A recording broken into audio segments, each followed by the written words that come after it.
कलाहांडी जिला कोकसरा थाना अंतर्गत आईली ग्राम में देखा मिली एक अभावन दुखद घटना। जड़े नवविवाहिता महिला मृत्यु घटी बेले महिला परिवार पक्षर यौतुक निर्यातन सह हत्या अभियोग आनी जमापड़ी।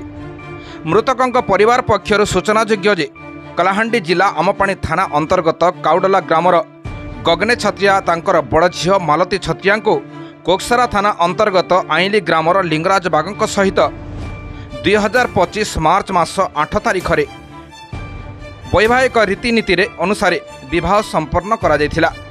गोटिए बाइक सहित तांको यथासंभव घरोई व्यवहार उपकरण सामग्री उभय गाँवर समाजर उपस्थित प्रदान करिथिबा कहिसंती। किंतु किछि दिन गला परे उभय मालती और तांको स्वामी लिंगराज को मध्य आरंभ होइथिला बचसा। एमिति धीरे धीरे तांको संपर्क रे फाट सृष्टि हबार के लागिथिला।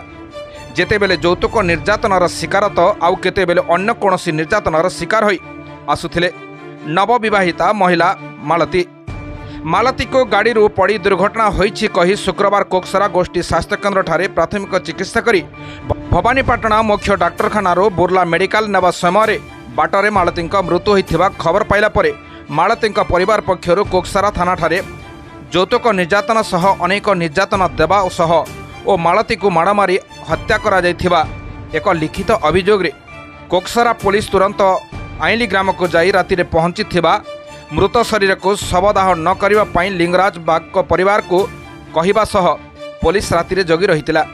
परे शनिवार दिन कोकसरा तहसीलदार को उपस्थिति रे भवानीपाटना एक साइंटिफिक टीम सह कोकसरा पुलिस छानबीन तदंत आरंभ करिथिला।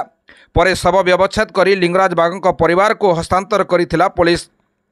माड़मारी हत्या दुर्घटना रूप देइछि आमको न्याय दिया जाऊ बोली पुलिस आगे गुहारी करथिले मृतक मालती परिवार। धैर्य धर, विश्वास रख, भरोसा कर, तार उचित तदंत हेब बोली थाना अधिकारिणी सिंघधाराणी सुना कहिथिबा जनापड़ी। लिंगराज बाग को थाना रे अटक रखी तदंत जारी रखिथिबा जनापड़ी। दक्षिण ओडिशा ब्यूरो चीफ चक्रधर बेसरांक रिपोर्ट, निर्मल टीवी।